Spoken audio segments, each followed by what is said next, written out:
Alright, so starting chapter 2, here we go. We're going to start solving equations. Eventually get into word problems as well. So first things first, what is a linear equation? This is the basic linear equation. It looks like this. It has a number times x plus another number equal to a constant, which is another number on the other side. And notice no exponents here, right?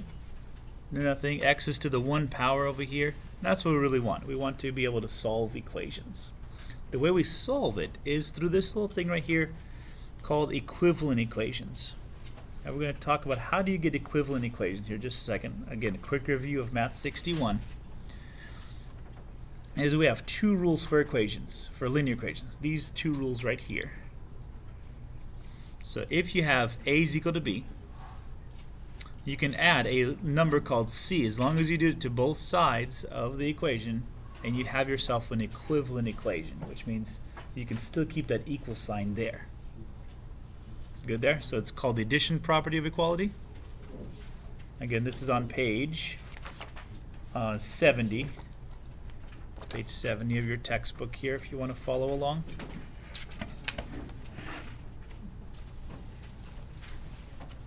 And again, we're going to start off pretty easy, work our way up to more difficult and challenging problems here. The other property we have is the multiplication property of equality. It says this: if you have two numbers equal to each other, or two equations equal to each other, or two expressions equal to each other, technically, you can multiply the same number on both sides as long as it's not equal to 0. Can't multiply by 0. That's the only rule there. But any other number works just fine. So again, starting off very simple, let's work our way up to more challenging and difficult problems. And again, this is just linear equations. We'll work our way up to other equations. We'll work our way to quadratic equations here in a bit. Alright, you guys can stay ahead of me if you like. Go for it, because these are somewhat simple. If you get stuck, wait for me. I'll catch up and we'll kind of go through it together here. So, solve 4a plus 7 is equal to negative 3a plus 28. What I like to do, I like to get my variables together on one side first. As long as I get my variables together, I am good to go. So 4a plus 3a makes 7a, and I've added 3a to both sides. I can still keep my equal sign.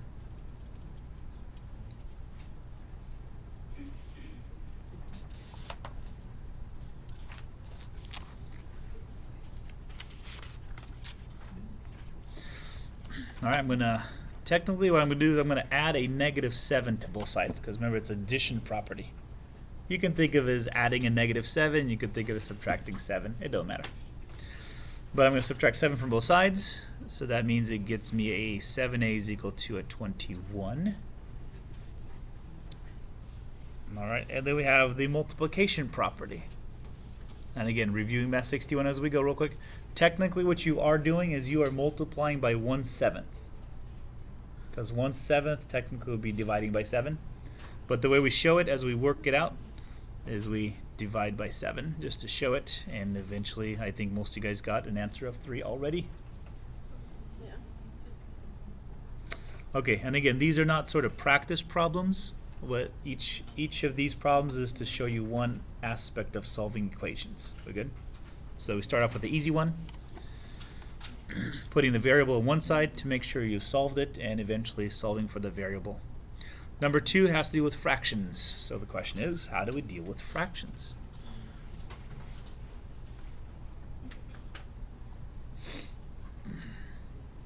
Alright, we deal with fractions by getting rid of them. How do we get rid of them? We get rid of by multiplying through by the common denominator. So you guys tell me, what's the common denominator of 5, 15, and 10?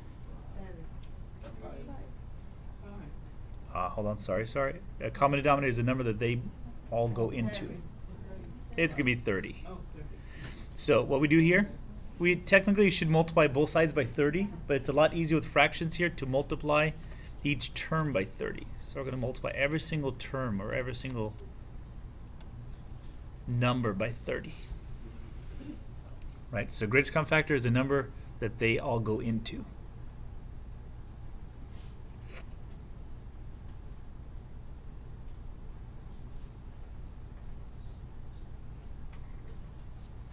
All right, let's cancel out. Let's see, 5 goes into 36 times. That's good. So that's going to be 6 times 4x, or 24x. Over here, 15 and 30. That's an easy one here. 15 goes into 30 twice. Now I've got 2 times 2 is 4. And how about here? 10 and 30. That's easy here. 10 goes into 30 3 times, so 3 times negative 3. Careful with that negative 3 there. And negative 9. And the rest you guys can do.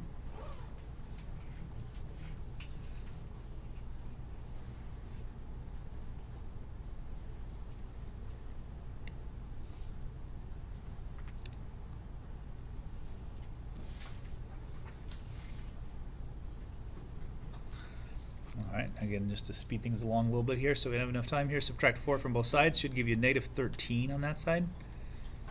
And divide through by 24, and final answer will be a negative 13 over 24.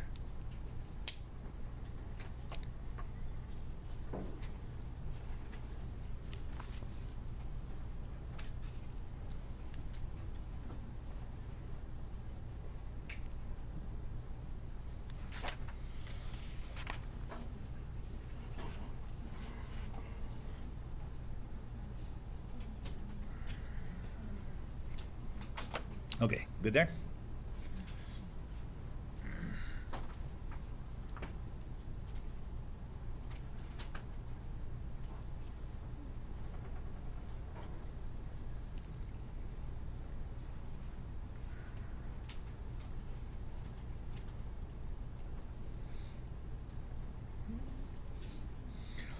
All right, with this, number 3, now this one has decimals in it as opposed to fractions here.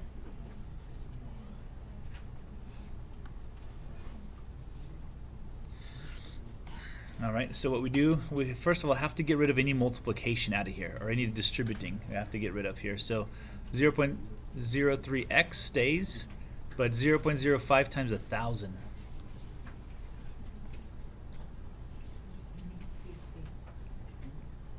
Is good. The way I do this in my head usually is I forget about the decimal for now. So I say 5 times 1,000 is 5,000.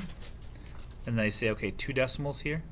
So then start chopping off zeros of 5,000. So 5,000, 2 zeros dropped off would be just 50. All right, and 0.05 times x would give you 0.05x is equal to still 43. All right, and with decimals, let's see, there's 2 different ways to do decimals as well. You could keep the decimal, keep on going with it, or you can multiply through to get rid of all the decimals here. Your book most of the time chooses to keep the decimal in there for some reason or another. So this one's probably easy enough that we probably can just sort of keep the decimal in here. So 0.03 subtract 0.05, so 3 cents subtract 5 cents would give you negative 2 cents still to go. 50 is over here, 43 here. Subtract 50 from both sides, then gives you a negative 7 to deal with on that side.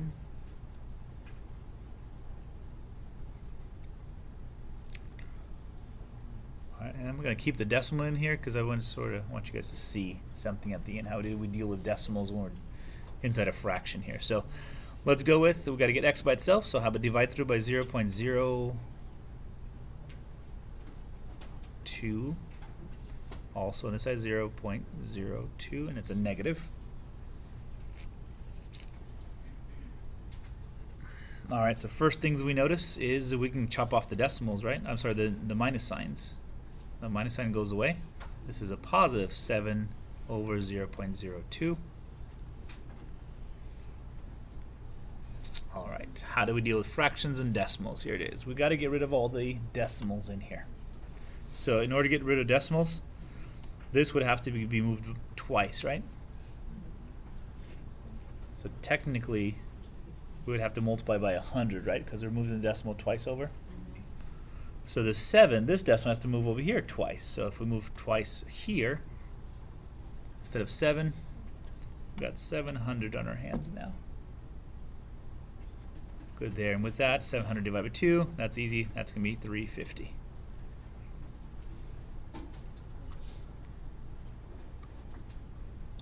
Okay, so we got fractions over with, we got decimals over with. These thing that students get mixed up on sometimes with number 4 is, see this little -2 right here? If you're going to distribute this -2, you got to think of it as a -2. So this -2 has to go to the 3x. You got to think of this as being a -2 times a -4 when you multiply in. So when you distribute a negative number or a number with a subtraction in front of it, you think of it as a negative number. So 10 goes down straight, but -2 times 3x is -6x. -2 times -4 will be a +8. That's where usually the problem is.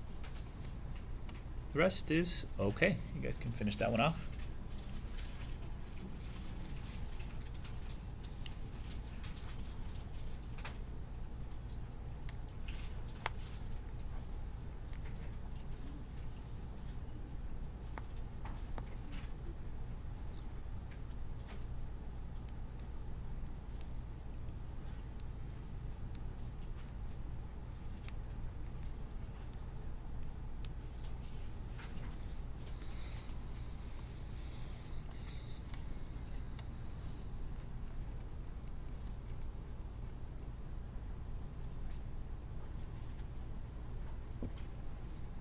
Alright, and again, looking up when you are done.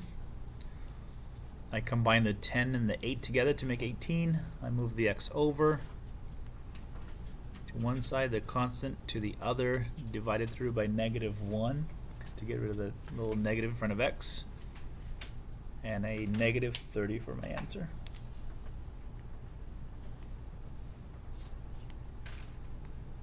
So again, linear equations, that's really the issues here. Fractions are your issues, decimals are sometimes issues, and this whole concept of distributing a subtraction as a negative when you distribute.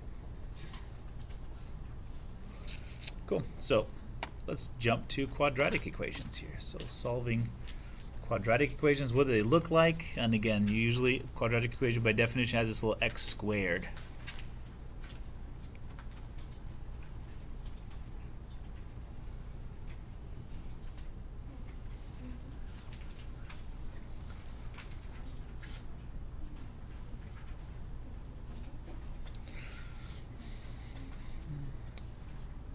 Alright, and we do have a little property, and I think some things you should remember from Math 61.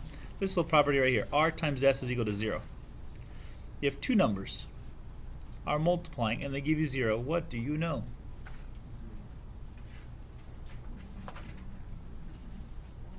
Yeah, one of them has to be 0, right? There's no way you can multiply two numbers, two non-zero numbers to get 0. Impossible. So this one, r times s equals 0, that means it only happens if either the r is 0 or the s is 0, or both, because the or button says either one of those. So we're going to use that little principle to solve quadratic equations here. So a little example here, how about this? 3x is equal to 0. What do you know x is? 0. Yeah, it has to be 0. Can't be anything else besides 0.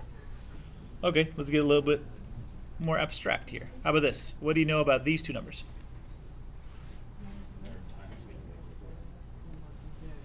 Well, you know either the x is 0 or the y is the 0, right? One of them is equal to 0 for sure. At least one is equal to 0 for sure.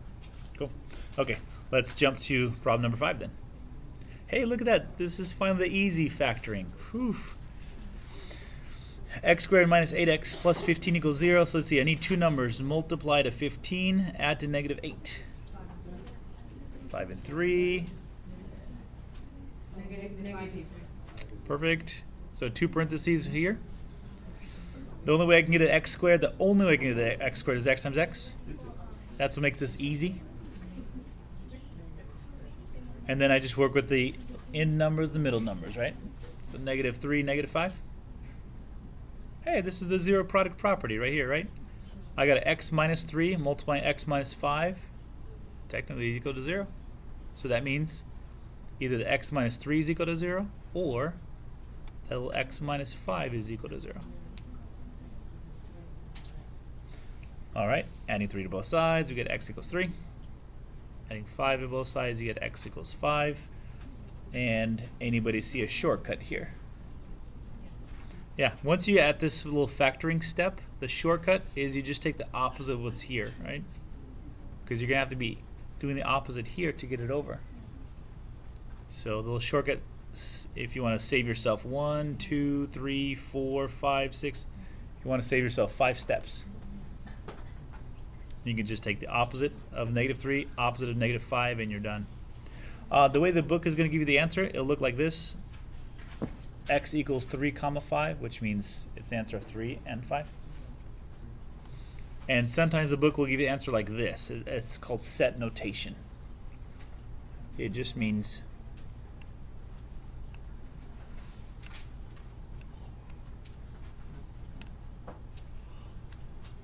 yeah, 3 and 5 are both answers. Okay, so real quick here, just so we understand, this little or piece right here, it just means the answer could be this one or this one. The only time some of those answers are not the answer is in word problems. Like if we're talking about distance, you can't have a distance of -3 or -7. It's not going to work. Okay, so that's why we take this off. But this little or, eventually when we get to this step, this little or changes into an and. The answers are 3 and 5. We good? Both of them work. The 3 works and the 5 works in this case. Okay, let's go for it. Number 6, again, if you can work ahead of me, go for it. But before we start factoring, we always have to set it equal to 0. That's what we learned in number 6. Number 6 says we gotta set it equal to 0 before we start factoring. What should we do? I go with that. Subtract 10x from both sides. All right, and give you guys a minute here. Finish that off yourself.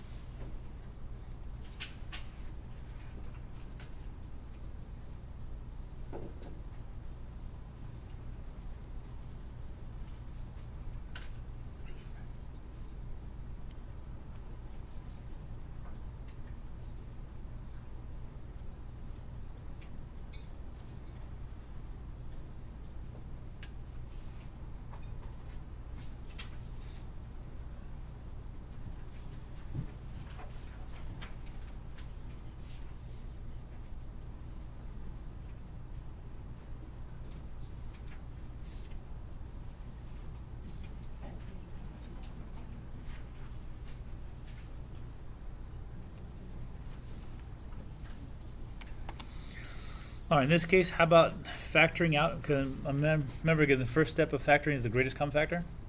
So let's see, how about factoring out a 10, because 10 goes into 10 and 90, and an x. When we do that, we get ourselves a 9x minus 1. So just by factoring out the greatest common factor, we already got into this sort of zero product property. So how about a 10x equals 0, or 9x minus 1 equals 0?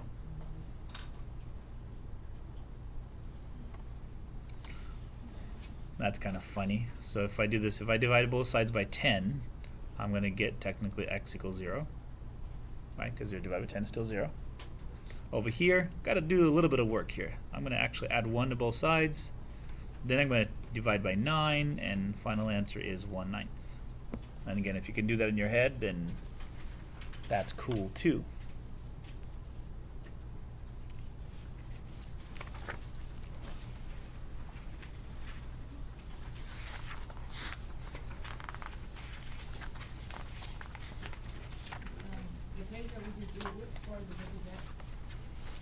What we just did, number 6, that is on, question is what example did we do, what part of the book? That's on page 74.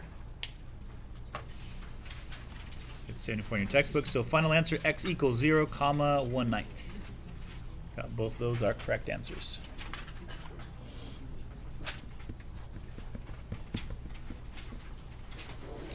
All right, keep on going. I'm going to go just a little bit faster. Okay, number 7 teaches us something. Teaches us if something is in factored form, but it's not set equal to 0, we still have a problem. Again, if it said x plus 5, x minus 6 equals 0, it would have been awesome, but it's not awesome. So here's what we got to do. We have to actually factor everything out, or FOIL everything out. X times x is x squared. X times negative 6, negative 6x. Then we get a 5x over here, and then a minus 30 at the end, equal to 12. So notice I FOILed everything out, collecting like terms. Negative 6 and a positive 5 would make a negative 1. So how about x squared minus x minus 30 equals 12? Okay, now we can move the 12 over, because now we're going to set equal to 0, because we're going to want to factor still. So subtract 12 gets you a negative 42, perfect, and all yours to finish it off.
Alright, hopefully you thought about a negative 7 and a positive 6 to make that happen.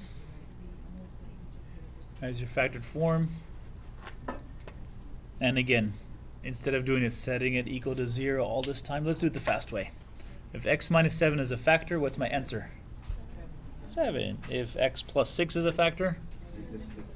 Negative 6. Perfect. So come down right to the answer right there, skipping a step so you don't have to do it.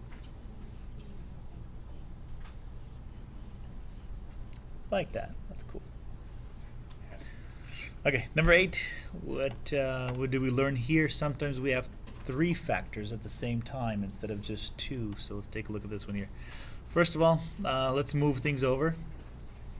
Also, it teaches you something like, look, notice the sign, notice the exponents. You got x to the 3rd. We're moving over an x squared. And then we have this 6x over here. Normally what we want to do is we want to put into something called standard form, which means the exponents move down from the highest to the lowest. So if I'm going to write this down, I'm going to write the 6x cubed first. Then I'm going to write down the x squared, and then eventually the minus 6x, as I want them in order. Again, we set those up because that's the way our factoring techniques work.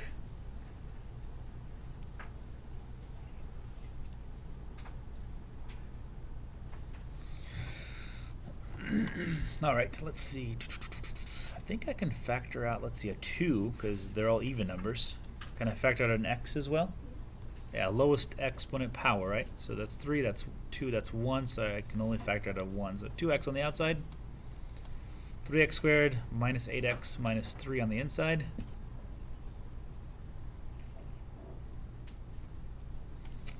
And I get to deal with this guy here.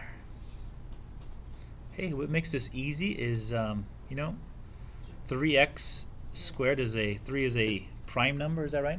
There's only one way to do a 3x squared, is 3x times x. This guy's also prime number. So it's really just trying to figure out where the 3 and the 1 is going to be. Okay? And again, have to do this in your head a little bit maybe. Just kind of play around with the 3. It would not make sense to put the 3 over here either, right? Because then you got a factor of 3. So the 3 has to belong over here. That means the 1 has to belong here. So you've pretty much done the problem already. So let's just check real quick here. 3x times the negative 3 is a negative 9x. Plus 1x makes negative 8x. That's cool. Okay. But we've got ourselves a little problem. Notice 2x is a factor. 3x plus 1 is a factor. And x minus 3 is a factor. So each of these, I got 3 things multiplying to give you 0. That's cool. Just means that either this guy's equal to 0 or this guy's equal to 0, or this guy's equal to 0. We good? So just sort of put down each of those. Set each of them equal to 0, or just solve for the 0.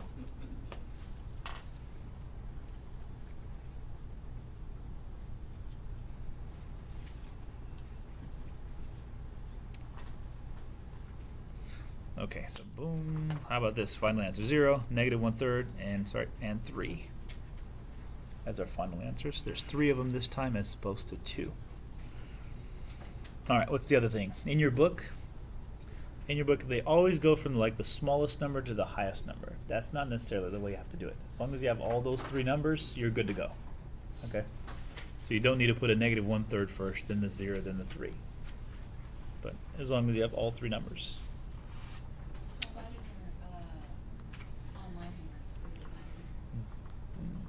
No, the only time is that like prime factoring. Remember the factor? That's the only time that it says listed from lowest to highest. Okay, and one more here. How about this one here? I'll give you a little clue. Something about 4 or more terms.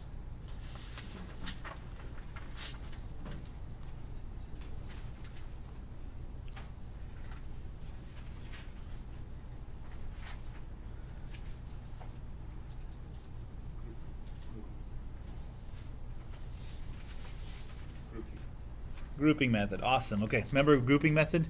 Put some parentheses, put a plus sign, and this one we didn't do before yet, so let's do this one together. The first 2 terms go inside the first set, right? So 3x cubed minus 3x squared. But see this little minus sign right here? This little minus sign is connected to this 4, right? Because it's really subtract 4. So what we do is we take this negative minus 4x plus 12, we move it over here as a negative 4x plus 12. So the minus sign in a sense became a negative sign. Okay, what goes out of the first parenthesis? Cool, yes, x squared, right? If you just did x, you're not going to be in a good shape here. X squared is what gets out. Leftovers will be x minus 3. Alright, what goes out of the side of the second? Yeah, negative 4, remember, because you're trying to get that x minus 3 in there, right? So negative 4 times x gives you negative 4x. Negative 4 times a negative 3 gets you positive 12. Now we're left with 2 terms. Each of them have an x minus 3 in it, so let's take out the x minus 3. What are the leftovers? Perfect. Okay, before we start splitting it off, the question still is, can I factor down any more? Yeah, there's a difference of 2 squares right here. X squared is a perfect square, 4 is a perfect square. So this breaks down into 3 pieces. So x plus 2x minus 2 still should be as factors. Okay, and then from here, again, let's not do it the long way, let's do it the short way. X minus 3 is a factor. What's the answer? 3. Negative 2 and positive 2 are my 3 answers.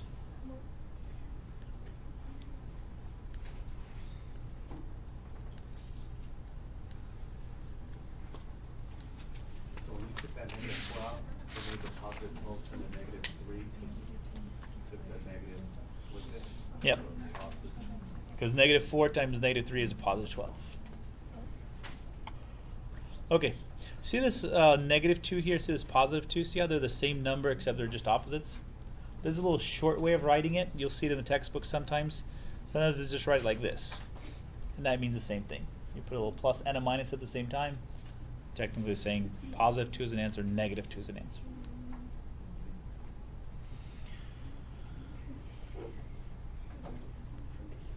Okay, and how about identities or equations without any solution, or equations that have all solutions? Let's take a look at those. Again, back to linear equations just to show you a little something. So in this case, let's distribute the 4. So how about 8x minus 40 plus 3. The other side distributing the 2 gives you 8x plus 2.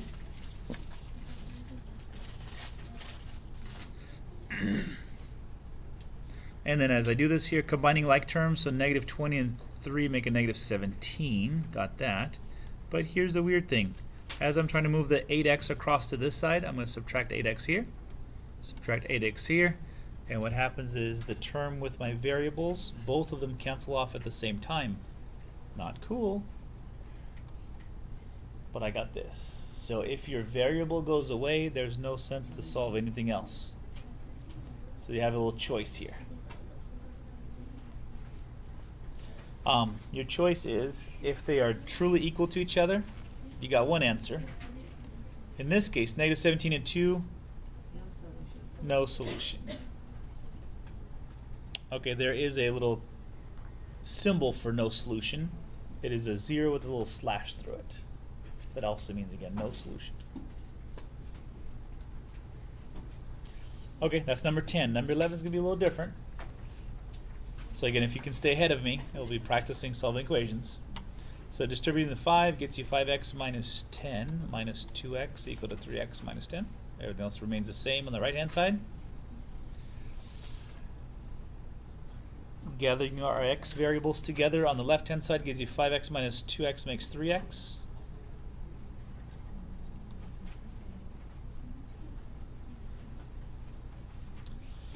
Alright, subtracting 3x from both sides, and again, the term with my variable cancels on both sides again, except this time I do have a true statement. Negative 10 is actually equal to negative 10, which just means this, that the left-hand side originally is the exact same thing as the right-hand side originally. Those are both the same exact equation.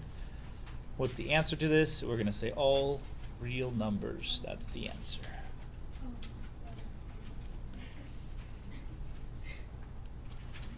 Alright, there's a little symbol for all real numbers.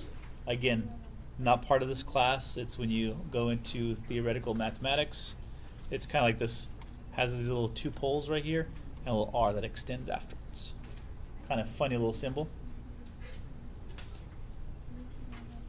Again, that's free as well. Not going to charge you for that. Okay, but let's kind of think about online stuff here. For online, the no solution part, if you have an equation like that where you have to answer it as a no solution, anybody remember what do we write in? Awesome. Does not exist. That's the acronym for does not exist. Does not exist here. All real numbers, I think what happens is you have to sort of, there's a little button that says, is it one solution, is it infinite, or is it no solution? You have some buttons there, but so it's not going to be infinity here because that's not really an answer. We'll look at that a little bit later when we look at inequalities. Okay, 2.2, and we have what, 18 minutes to do it in? So let's go for it here.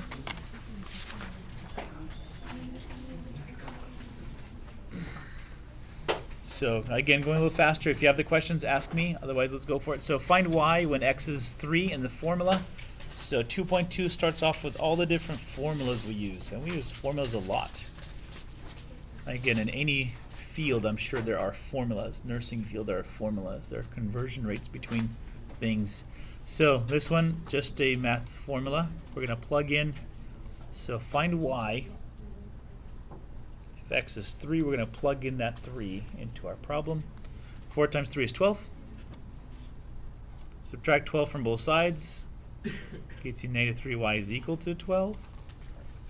Divide through by negative 3, and again, I'm going to work a little bit faster if you want to stay ahead of me a little bit. And if there's a certain slide that you sort of didn't get at all after lecture, come talk to me and we'll put that together as well.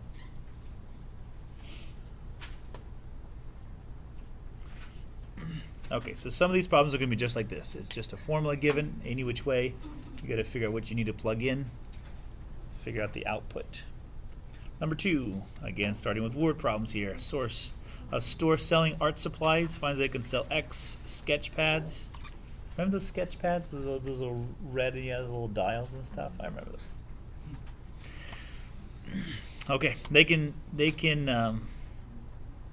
as long as they put in this kind of price, they can sell so many, right? So the higher the price, I'm sure they'll sell less. The lower the price, they sell more. So what price should they charge for each sketch pad if they want to sell 750 pads each week? So now the question is, let's see, what are we're solving for price, because that's what we want. And this is the number of, so this actually will go in for the x value. So how about this? 740 goes in for the x, equal to 800 minus 40. So this becomes an algebra problem because we're actually solving for a certain variable. Now, if you guys go on to the next class, because this is a class right before the business math class, and you guys find out they're not linear formulas, they're actually quadratic formulas. Price and quantity sold is usually a parabola. So it gets a little bit more sophisticated than this. Okay, but all yours to finish it off.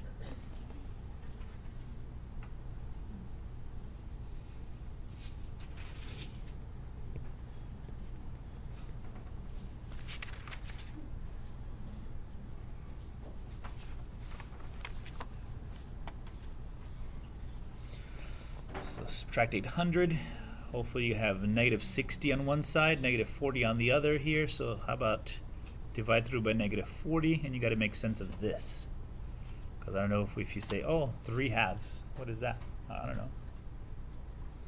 So 6 over 4 is equal to p. That doesn't make sense because we have to reduce our fractions as much as possible. So I got p with, how about 3 over 2? That doesn't make sense either in terms of price.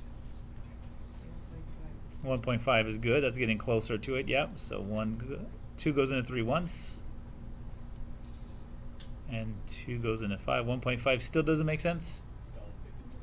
Cool. Yep. We'll go with $1.50 should be the charging price for them to sell those many per week. Again, so many applications here. I remember, do you guys remember the old Blockbuster days? Remember you go to the old Blockbuster, you get the movie, right? You have it, right? So I remember when Redbox just came out and there was this little price wars between them because it was, Blockbuster used to charge like $3 for 3 days or something like that, and they did, then they actually upped their price. You had to pay $5 for 3 days because they were losing revenue. Then they finally had to drop the price, and it was kind of funny how that sort of went. There's a Blockbuster in every single corner practically in Fresno, and then I think there's one left in Fresno, and it's sort of kind of funny how that happens. But it's this whole price thing. How much can you charge to get so much revenue? Okay, we're gonna go a little faster here. Now let's deal with this whole concept of rate, and we're gonna deal with this a little bit more into the textbook here, but distance traveled, how much you travel, is really equal to the rate times the time that you travel in. So the little acronym that we have is D is equal to R times T. We use it like this sometimes. Also what we do is we sometimes divide it by, let's just say divide it by T on both sides, and we get this formula. Sometimes we use the same exact formula and we divide it by R and we get this formula. So there's really 3 different formulas that come out of it. D is equal to RT. R is equal to D over T, or T is equal to D over T. So 3 different formulas that come out of this.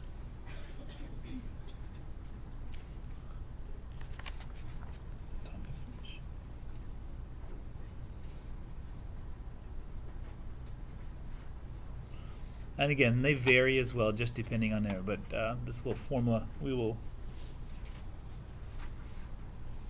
use just to write down the 3 different types. And sometimes the formula itself will be in the problem itself. So like a boat traveling downstream with the current, and inside the problem itself it actually will already give you the distance formula. So the distance here is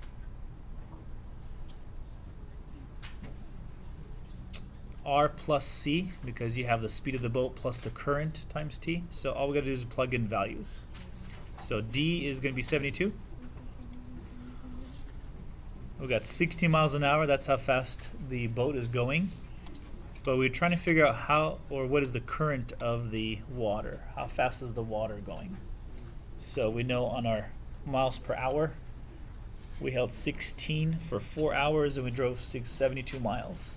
So now the question is, what's the current doing?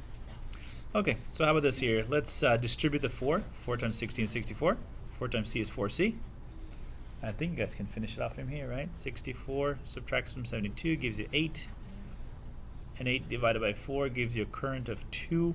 Now, whenever you deal with word problems, you got to give me an answer somewhat in a word problem, or give me at least the units with it. So in this case, you're going to have to at least say this. You're going to have to say 2 miles per hour. Or maybe the current is 2 miles per hour.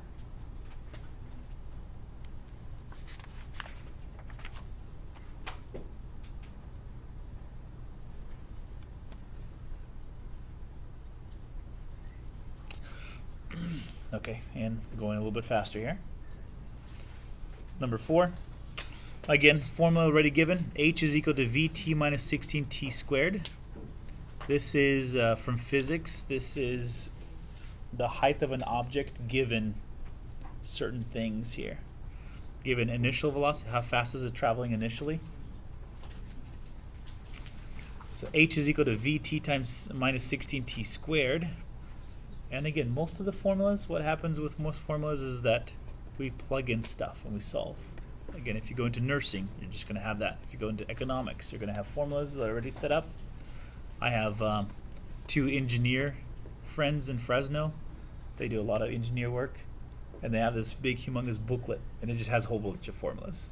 That's it. So they flip to the page they want. So they plug in the formula and they do the work. I mean, eventually, that's what it becomes, even though they know all the calculus stuff in the world. They just have a book with them.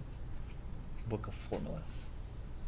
Okay, let's go for it here. So, if an object is projected into the air, like a firework on 4th of July, with initial velocity of 80 feet per second, its height after t seconds will be given by this formula here. Find t, how much time does it take to get to a height of 64 feet? That's kind of what we're saying. So 64 goes in for h. V is 80, because that's what we launched it off initially as. And I have this formula to solve. All right, I think we did this before, something like that, right? If we're factoring, we got to set equal to 0. So let's move the 64 over. And then remember, we like it in decreasing powers of our variable, right? So which one's going to go first? Minus 16t squared is going to go first here. So let me rewrite it over like this, but then really we're going to do this here. I don't like it also on the right-hand side. I like everything on the left-hand side. Cool, so let's move this negative 16t squared. How about move it over to this side? And how about a positive 16t? Minus 80t minus or equal to plus 64. We good there? We can move things across the equal sign. No, as long as we change the sign on them.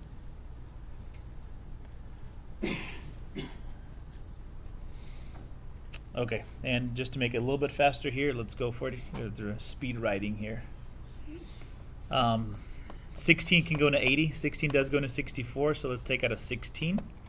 We're left over is t squared minus 5t plus 4.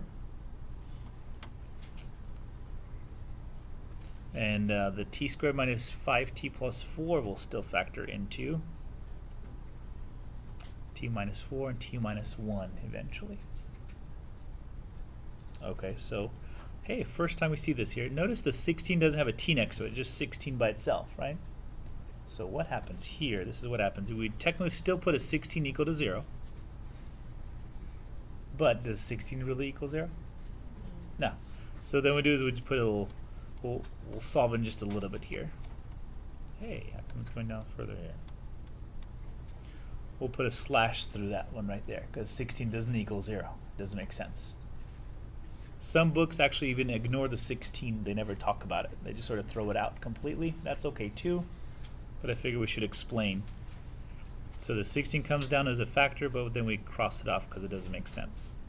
So t is equal to 4 and t is equal to 1. There's my two answers.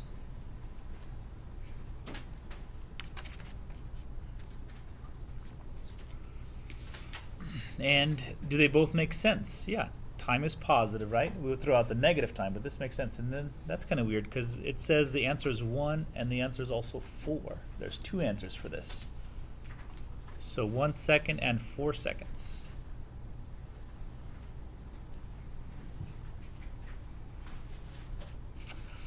All right, see if this makes sense here. You're launching something and it goes like this, right? Goes up, then comes down. Does it make sense that it would hit 64 feet, two different spots, maybe like here at 1 second on the way up, then travels up, and then it's gonna, on its way down it's going to hit 64 feet high again right before it hits the ground. So yeah, it does make sense, right? It goes up and then comes back down. Okay, let's hit to a business question here. Let's go with revenue. Now revenue and profit. So first of all, when we think about profit, just again some formulas we probably need here for the rest of the class. Whenever you talk about profit, what you're doing is you're saying how much you earned, subtract how much it cost you to earn it. Right, so your profit equation, profit is equal to R minus C.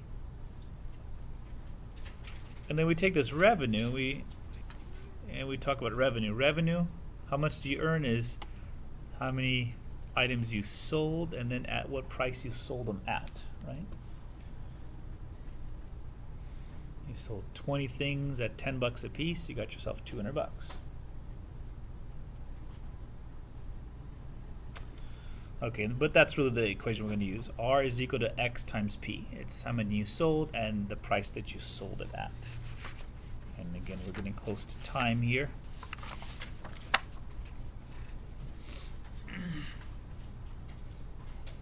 So number 5. Again, you guys don't need to write it down because you have the match problems here, so let's go for it here. So let's see, a manufacturer of small calculators know the number of calculators she can sell each week is related to price, where X is the number of calculators, P is the price. And what price should we charge if she wants a weekly revenue of $3,600? So we have this on our hands.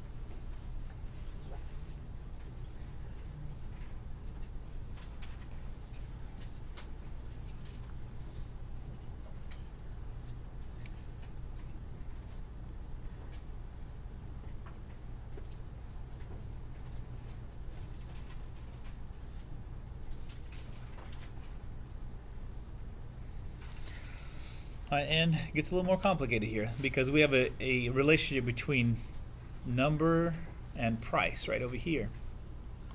So in this case, here's what we're going to do.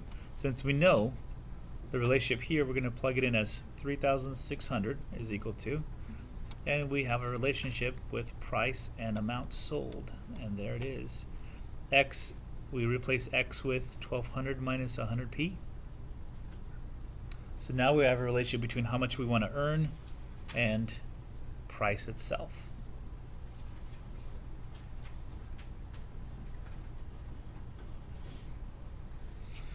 All right, distributing the P over. So P times 1,200 is 1,200p. P times a negative 100 is 100p squared this time.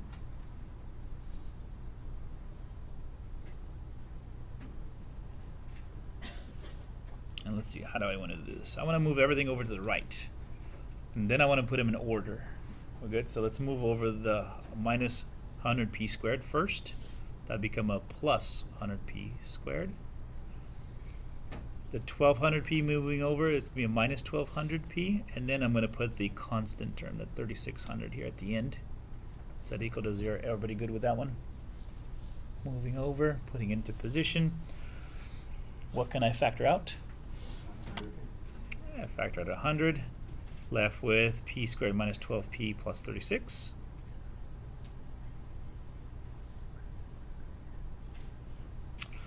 All right, and then factoring p squared minus 12p plus 36.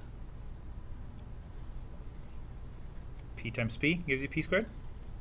And two numbers multiply to positive 36, add to negative 12. Yeah, negative 6 twice, huh? Okay, so first things first. Let's take a look at this 100. 100 is equal to 0, right? Doesn't make sense. We slash. How come when you move the 36, it doesn't? Okay, so the 100 is not equal to 0. That's cool there. Notice these guys are exactly the same. So the little lesson here is that you don't need to solve both of them because both of them are going to give you the same answer. So you just need to solve one of them. So p equals 6. Oh, sorry. So it doesn't make sense here. That means $6 would be the price that we want to charge to get a certain revenue. And this happens in in clothing and retail the most. When a new shirt or something comes out, it's the new item, right? So it's going to be charging a certain amount just because it's new, right? Then after a while, then you have a sale price on that new item. And then you might have a, then it goes first to the first clearance rack, right? And the second clearance rack. So really, in retail, what they really want to do is not so much get a certain amount of, they do this here. First item goes, and it gets you a maxed revenue right here, right? And then once it's on the downslope, people are not buying it anymore. So they have to increase the sales, right? Because it's about revenue. It's not so much about sales itself. So it's a sale on it. So boom, then you got a clearance rack. First one, and some stores have a second one, then you got a second one. And eventually, so like a shirt goes through really like 4 cycles or 3 cycles by the time it's done, and it's all about multiplication, right? It's all about how much can you sell, what price can you sell it at. Cool. Okay, let's next we move on to more like a generalized geometry formulas here, or any given formula with multiple variables. So p is equal to 2x plus 2y plus 2z, and what we have to do is we have to solve for x. So in this case, we look at this x right here. This is the one we want to get by itself. So what we're going to do is we want to move everything over. The 2y, 2z, we want to move over to the other side. Let's just leave the 2x by itself on the right-hand side. So how about moving it over by a minus 2y minus 2z, now is equal to 2x. And then let's divide whatever is multiplying the x. There's 2 here. So divide by 2. And normally whenever we solve problems like this, we want to get the x or the variable over on the left-hand side and our formula over on the right-hand side. So variable left-hand side, formula on the right-hand side.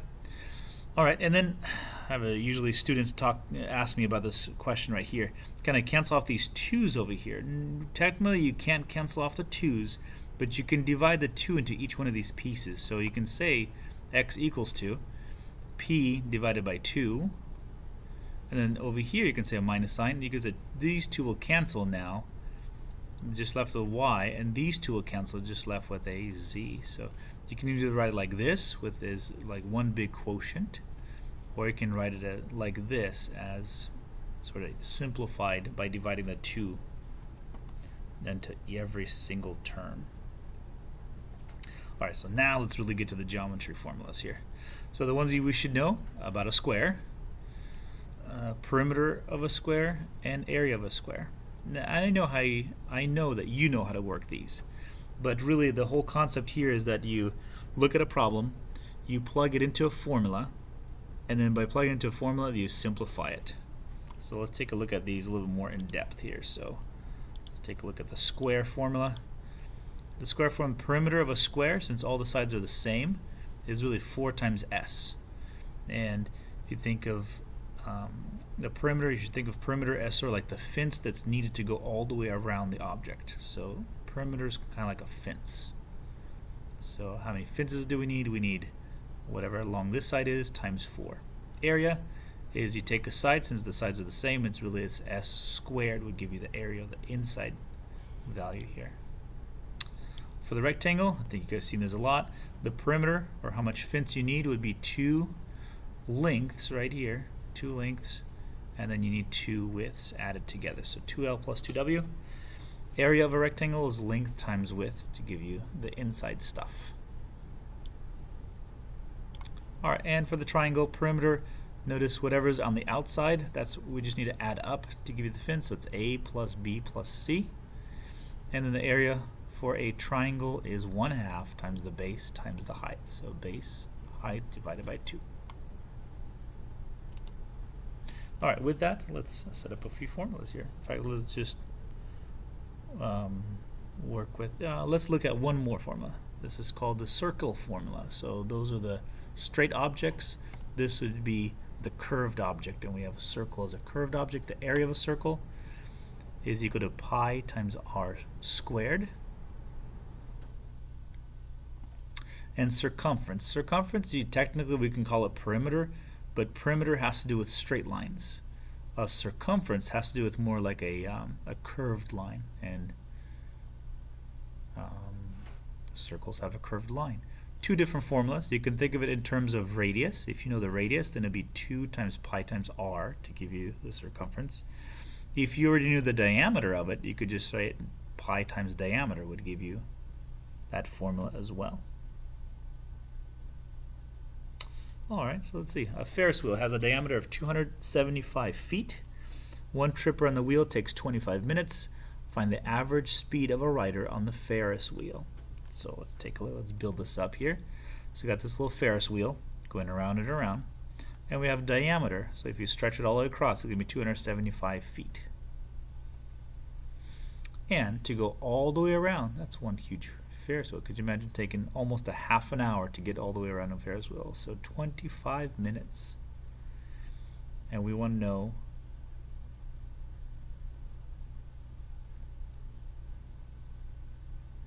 what is the speed of the rider? Well, if you think about the rider is going to be sitting on the outside edge of this.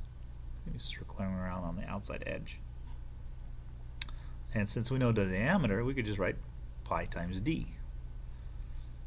And so in this case, pi is about 3.14. We'll do that next here. Let's plug in the whole concept of the diameter.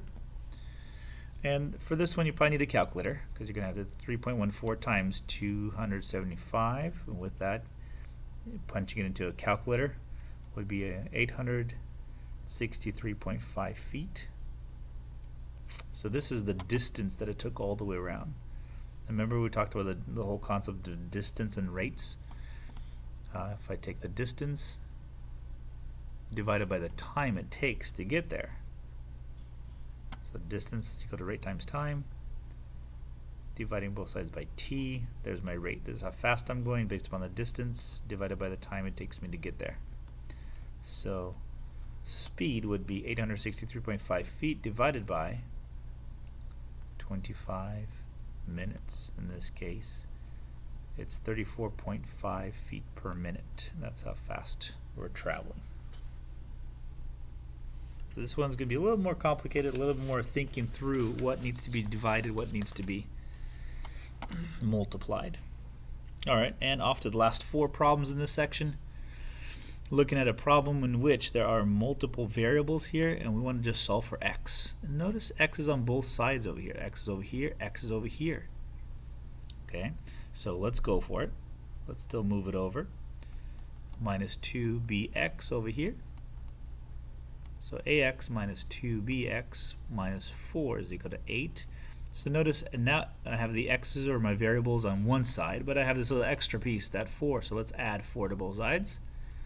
So how about 8x minus 2bx is equal to 12. Now I still have a problem. No, I have 2 x's here, one in here, one in there. But I'm trying to solve for that variable. So how do we do that? We use factoring again. Factoring out the x gives you a minus 2b. Well, in that case, since now you have x by itself, this is multiplying x. Let's divide by whatever that multiplier is, and there's our final answer. X is equal to 12 over a minus 2b.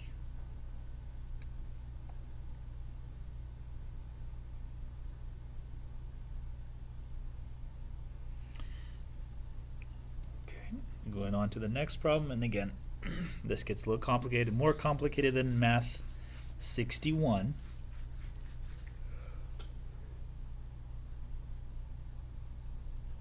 Working with a lot more variables here, so if I look at this problem, we're going to try to solve for y.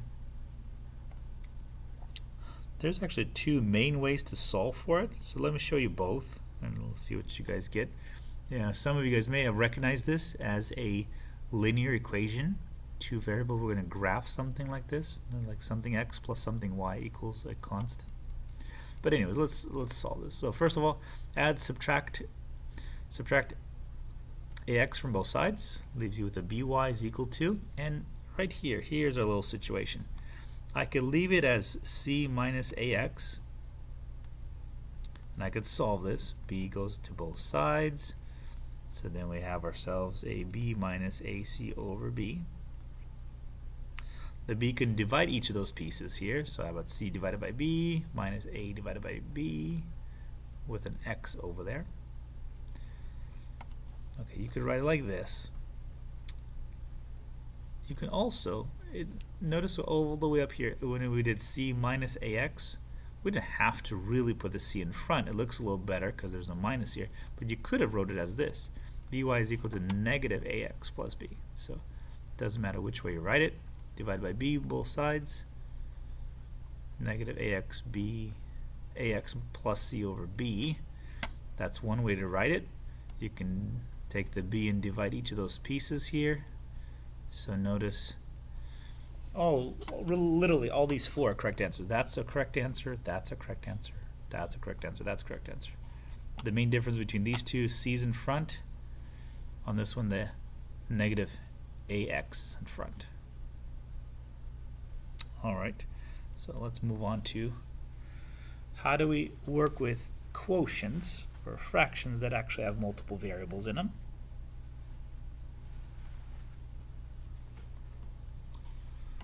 So in this case, since we are stuck, we have to solve for y. We have to get rid of any fractions, just like we did before. So what we do is we multiply by the denominator on both sides. So what happens here is that the x minus 3 and this x minus 3 are just going to cancel each other out. So just left with the y plus 5. So notice these two are going to cancel. You can also think about it as this x minus 3 up on top actually being a fraction. So you're really multiplying by x minus 3 over 1, and then this cancels and this cancels. Right, on the other side though, 4 times x is 4x. 4 times minus 3 is a negative 12, or a minus 12. Still trying to solve for y, so I'm going to subtract 5 from both sides and get ourselves y is equal to 4x minus 17. That's okay too. Alright, and the final problem here of the day is trying to solve for r. This is an interest problem. This is if you have a mortgage on a house or if you have a credit card, this is the wonderful formula that they do at the end of the month to tell you how much interest has occurred. And because of that, there's your new amount that is set for the month. So again, the interest formula used in mortgages and credit cards. So, but we're going to try to solve for r. So I'm going to subtract p from both sides. So a minus p equals to prt. Alright, what happens here, what are we learning here is that if you have two things multiplying r, what we can do is we can just divide by both of those things. So p is multiplying r, divide the p out. T is multiplying r, divide the t out. Do it on the other side as well. So now we got our variable on the left equal to our equation on the right, a minus p over pt. And of course, I can take this pt, leave it just like this, or I can take the pt and divide the a out of it, so a divided by pt, and then take the p divided by pt. Of course, the p's will cancel.